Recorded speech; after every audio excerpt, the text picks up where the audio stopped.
Ja, páni, vítam vás na tlačovej konferencii predsedu vlády Slovenskej republiky Roberta Fica po skončení samitu Európskej únie v Bruseli. Pán predseda, nech sa páči. Ďakujem pekne. Napriek tomu, že tento summit bol avizovaný ako summit, ktorý sa má orientovať na zahranično-politické otázky, tak sme riešili aj veľmi praktické otázky života Európskej únie.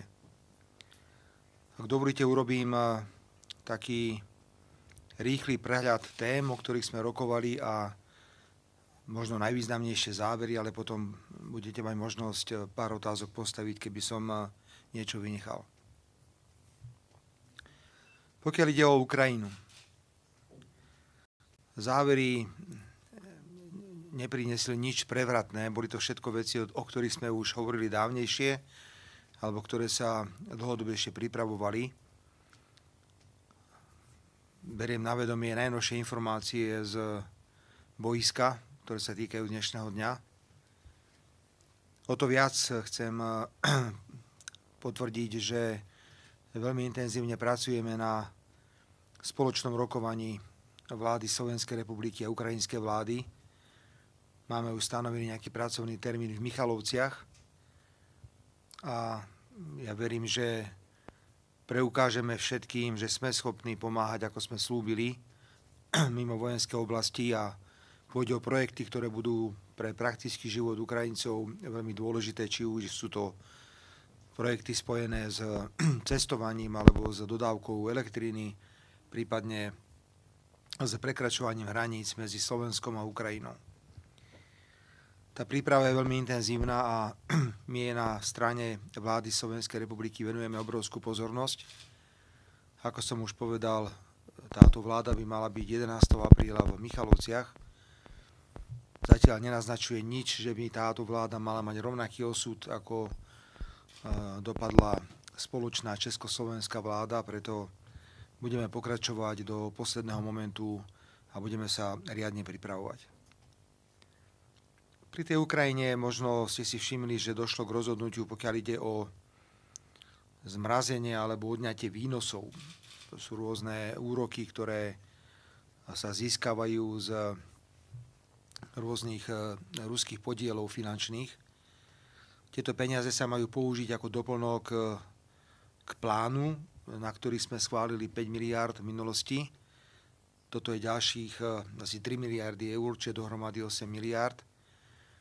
Pre nás je to dôležité preto, lebo neustále tlačíme, aby sme dostali peniaze za darované veci, ktoré išli na Ukrajinu a ktorých darovanie spôsobuje Slovenskej republike vážne bezpečnostné problémy.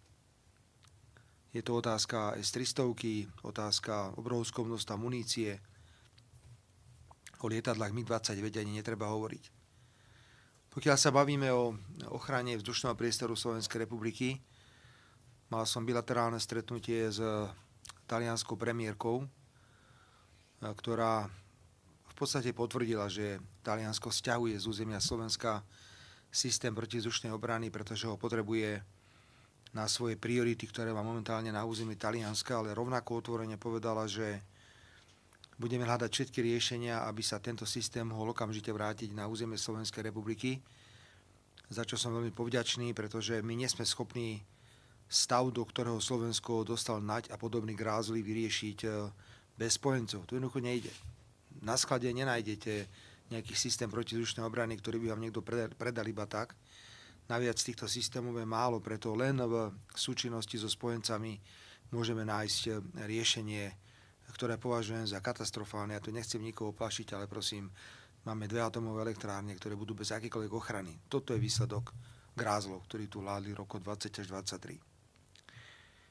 Ak hovorím o Ukrajine, dámy a páni, musím povedať, že veľmi rezonovala téma poľnohospodárstva.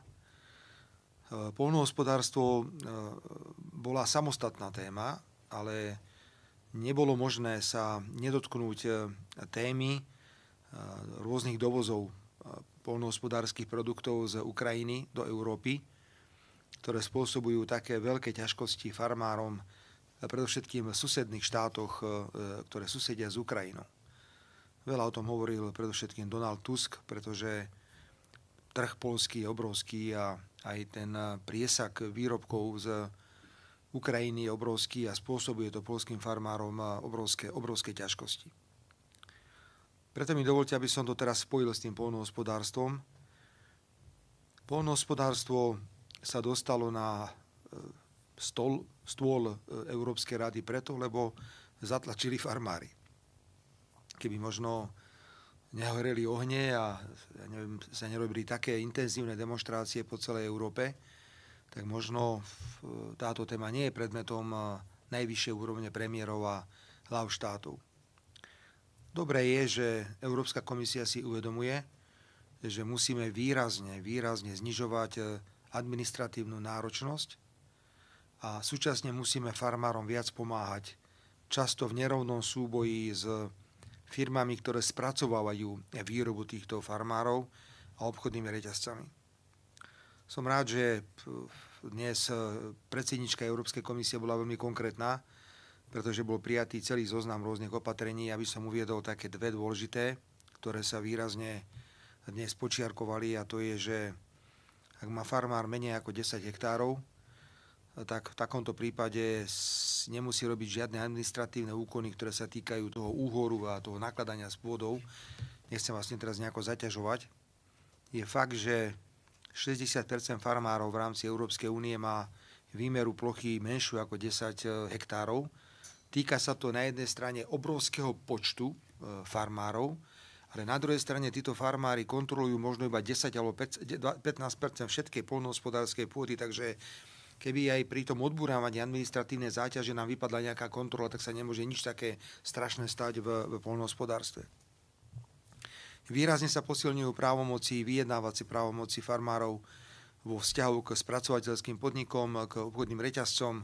Tu si uvedomuje Európska komisia, že podmienky, v ktorých žijú farmári, sú niekedy nespravodlivé. Často sú farmári nútení, aby dodávali svoju produkciu pod výrobné náklady, teda musia dávať jednoducho niečo do spracovateľských podnikov a dostanú za to menej, ako mali skutočné náklady pri produkcii nejakej zeleniny alebo iného poľnohospodárskeho produktu. Ako som už povedal, rezonovala téma dovozov z Ukrajiny. Slovensko prijalo jednostranné rozhodnutie. My sme zablokovali dovoz 14 produktov z Ukrajiny, čo sa stretlo u slovenských farmárov s veľkým pochopením. My budeme v tom pokračovať. Je fakt, že viacero premiérov, prezidentov, nie som oprávnený hovoriť, že kto to bol, trvalo na tom, že sa musíme vrátiť k normálnym férovým vzťahom, pokiaľ ide Ukrajinu a členské štáty Európskej únie, pretože také obrovské zvýhodnenia, ktoré Ukrajina dnes dostáva, môžu viesť k hrubému narušeniu pravidiel fungovania spoločného poľnohospodárskeho trhu v rámci Európskej únie. Európska komisia dostala výzvu, čo je veľmi dôležité, že aby okrem tých štandardných vecí, ktoré sa týkajú financovania poľnohospodárstva, uvažovala aj o iných formách. Ako príklad sa uvádza mechanizmus štátnej pomoci. Uvedomujeme si, že okrem tých európskych peňazí budeme musieť hľadať aj iné zdroje, ako pomáhať poľnohospodárom, aby dokázali držať krok. Čaká nás veľký súboj o novú spoločnú poľnohospodársku politiku po roku 2027. Tu si prosím uvedomte, že ešte v roku 2027 bude platiť, že niektoré členské štáty, niektorí farmári budú dostávať iba 90% priamych platieb, pokiaľ ide o priemer týchto priamych platieb v Európskej únii. Veľká silná téma. Bolo vidno, že Európska komisia s plným rešpektom vnímala tie demonštrácie, ale rovnako si uvedomujú, aký je tento sektor dôležitý pre Európu. Hoci niekto môže povedať, že potraviny sa dajú nakúpiť a doviesť od inakadiaľ, to nie je pravda. A my si musíme chrániť svojich vlastných farmárov a poľnohospodárov. Veľká téma, dámy a páni, rozširovanie Európskej únie, kde boli prijaté určité rozhodnutia aj počas ostatných mesiacov. Pokračovali sme v krokoch, ktoré majú približovať Ukrajinu, Moldavu a majú približovať Bosnu a Hercegovinu k Európskej únii. Mňa veľmi teší najmä rozhodnutie, pokiaľ ide o Bosnu a Hercegovinu. A to preto, lebo boli také tendencie možno ešte pred pol rokom, niekoľkými mesiacmi, aby tieto krajiny z Balkánu nemali rovnaké tempo približovania sa k Európskej únii, ako to je v prípade povedzme Ukrajiny alebo iných krajín, ktoré dostali politické pozvánky. Preto to rozhodnutie ohľadne Bosny a Hercegoviny je neuveriteľne dôležité. Kto trochu sledujete situáciu, viete, že situácia v Bosne nie je jednoduchá a práve takáto európska perspektíva môže výrazne stabilizovať politickú situáciu, pretože ak ľudia vidia, že musia robiť nejaké rozhodnutia, musia zmeniť právny systém, musia robiť nejaké demokratické úpravy, musia robiť nejaké pozitívne reformy, tak sa na ne sústreďujú, pretože si uvedomujú, že na konci dňa to môže pre nich znamenať len a len prospech. Preto tieto rozhodnutia majú podstatne väčší význam voči Bosne a Hercegovine, ako by si niekto mohol v danom okamihu aj myslieť. Gaza. Prvýkrát vznikol dokument, prvýkrát vznikli závery ku Gaze. Neboli sme schopní dlhodobo od toho útoku naformulovať stanovisko, pretože boli rozdielne názory členských štátov Európskej únie. Teraz sa podarilo priblížiť tieto názory. Je to vyvážený text, ktorý na jednej strane hovorí o tom, že existuje právo na obranu, právo na likvidáciu teroristických štruktúr Hamasu, ale na druhej strane musí existovať aj rámec ľudskoprávny, ochrana ľudí. Nemôžete jednoducho vykinožiť 34 000 civilistov, to jednoducho nejde. Takže je to vyvážené, ale napriek tomu je stále vidno, že medzi niektorými premiérmi a hlavami štátov sú diametrálne odlišné postoje, pokiaľ ide o Hamas a pokiaľ ide o Izrael ako taký. Keď sa bavíme o zahraničných veciach, tak ešte reagovala Európska rada na situáciu v Haiti. Bola tam poskytnutá humanitárna pomoc, myslím, vo výške 20 miliónov eur. Tiež to, čo sa tam deje, je neudržateľné. A je preto dobré, že taká významná organizácia ako Európska únia sa k týmto veciam vyjadruje. Môžem vám potvrdiť, dámy a páni, že som kontaktoval Viktora Orbána kvôli tokajskému vínu. Neviem, či viete, o čom asi teraz hovorím. Jednoducho je tu potreba opäť zaregistrovať tokajské víno, ktoré sa produkuje na Slovensku v nejakom registri európskom. Prepáčte, neviem teraz hovoriť úplne presné údaje. Napriek tomu, že to máme zaregistrované od roku 1967, myslím na pôde UNESCO, a Združenie výrobcov tokajského vína v Maďarsku podalo námietku voči tejto našej žiadosti na registráciu. Musíme to riešiť a nevidím žiadny dôvod, ak to od roku 1967 vydržalo, prečo by teraz sme to mali riešiť v nejakej nervóznej atmosfére. Veľmi oceňujem prístup Viktora Orbána, ktorý povedal, že nemá všetky informácie, ale že sa na to samozrejme pozrie a verím, že to vyriešime v vzájomnej spokojnosti. Hovoril som s kandidátmi na generálneho tajomníka NATO, s jedným aj druhým. Nebudem teraz vôbec nič komentovať. Myslím si, že tak ako musíme mať rešpekt a úctu k rumunskému kandidátovi, pretože reprezentuje východný blok, musíme mať rešpekt a úctu aj ku kandidátovi z Holandska. A myslím si, že stále máme ešte čas na vyjednávania. Niektoré krajiny boli už jednoznačnejšie, ale ja si myslím, že stále je priestor aj na nejaké dohody. Preto ja som si vypočul obidvoch kandidátov a máme ešte dostatok týždňov pred sebou, aby sme sa k tomu nejako definitívne mali vyjadriť. Pani Lisánkyňa, zabudol som nejaké témy, pokiaľ išlo summit? Myslím si, že sme išli do radu. Asi všetko. Veď keby náhodou ste vy na niečo prišli, že som nepovedal, tak sa pokúsim na to odpovedať. Ďakujem pekne. Nech sa páči. Ďakujeme veľmi pekne, nech sa páči priestor pre vaše otázky. Dobrý deň, Juriš Jojka. Možno ste nespomenuli, bol tam aj ten český návrh, ktorý vyzdvihol predseda Michel. Možno pozícia Slovenska, tam tá možnosť nákupu cez tretie krajiny. Pán redaktor, to je známy návrh. Česká republika ako keby kolektovala zdroje finančné a potom nakupuje nejaké náboje v treťom svete a podobne. My sme vám povedali, aj to budem opakovať stále, ja nebudem nikdy vyčítať žiadnej krajine, ak má iný pohľad na vojnu na Ukrajine, ako máme my. Ak Česká republika chce toto robiť a robí to, ja to musím rešpektovať. Nebudem to ani ohovárať, ani nebudem tomu zle robiť. Je to tak. Česká republika to robí. Rovnako platí, pán redaktor, že na komerčnej báze, a hovoril som o tom aj na ostatnej tlačovej konferencii v Bratislave, Ja nebudem nikdy brániť slovenským firmám, aby na komerčnej báze predávali náboje a zbrane. Pokiaľ ide o armádu, štátne zásoby a politický postoj tejto vlády, ten je jasný. My si myslíme, že to nemá žiadne vojenské riešenie a len to smeruje k ďalším a ďalším tragédiám. Dobrý deň, Martin Poručka, televízia Markiza. Pán Fico, chcel som sa opýtať na ten protizdušný systém. Minulý rok na samite NATO bola debata o nejakom rotačnom systéme, aby sa na našom území striedali rôzne členské krajiny a chránili naše nebo. K tomuto ste sa nejakým spôsobom s partnermi nevrátili? Pán redaktor, ja si musím zachovať osobnú integritu, pokiaľ ide o televíziu Markiza, nehnevajte sa. Ďalšia otázka. Otázka bola k veci. Bola, ale ja mám milión dôvodov, prepáčte, nereagovať na vaše otázky, prepáčte. O bonifikáciu hypoték na Slovensku zatiaľ požiadalo menej ako 4 000. Mám milión dôvodov nekomunikovať s televíziou Markiza. Nech sa páči. Dan Horňák, Bloomberg. Mňa zaujíma k tomu financovaniu či už obranného priemyslu v Európskej únii alebo vojenskej pomoci Ukrajine. Tam je viac možností. Spomínajú sa spoločné európske eurobondy alebo tie výnosy zo zmrazených ruských aktív. V podstate tie práce na tom len začínajú. Čiže keby ste mohli špecifikovať ten váš postoj, či tam máte nejaké červené čiary, čo je pre vás schodnejšie, prípadne možno nejaký časový odhad, že kedy vidíte reálne dopracovanie týchto návrhov.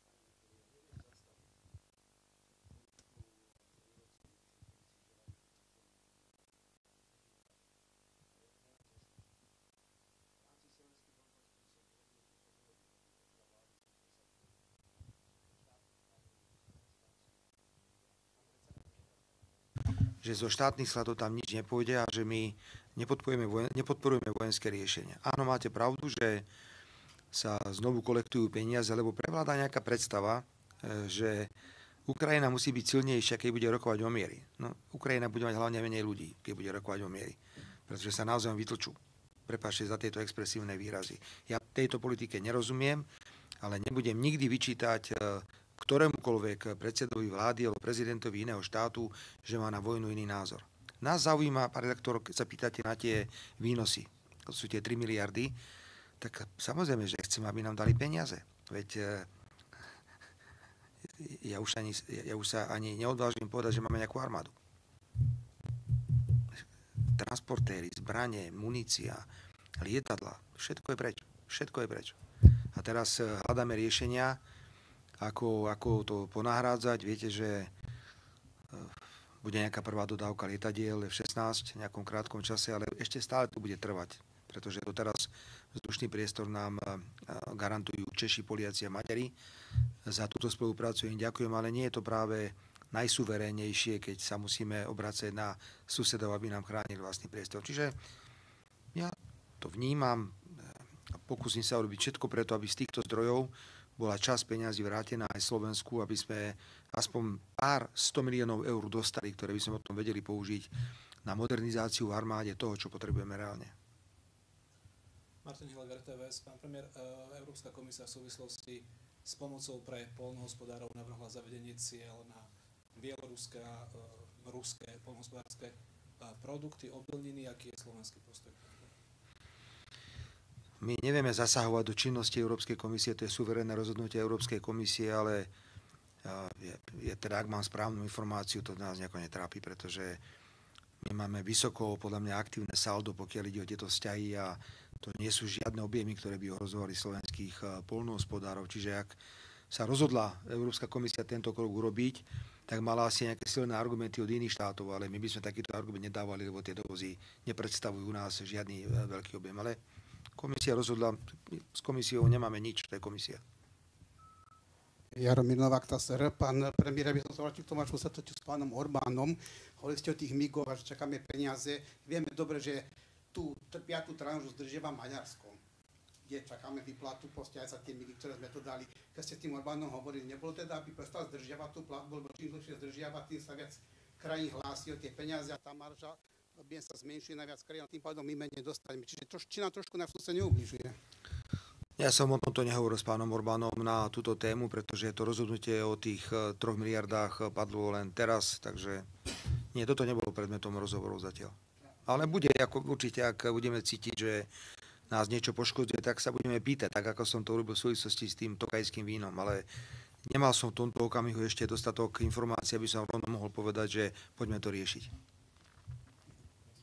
Možno ešte z domácej, z tej ekonomickej stránky, tá bonifikácia tých hypoték, lebo viacerí...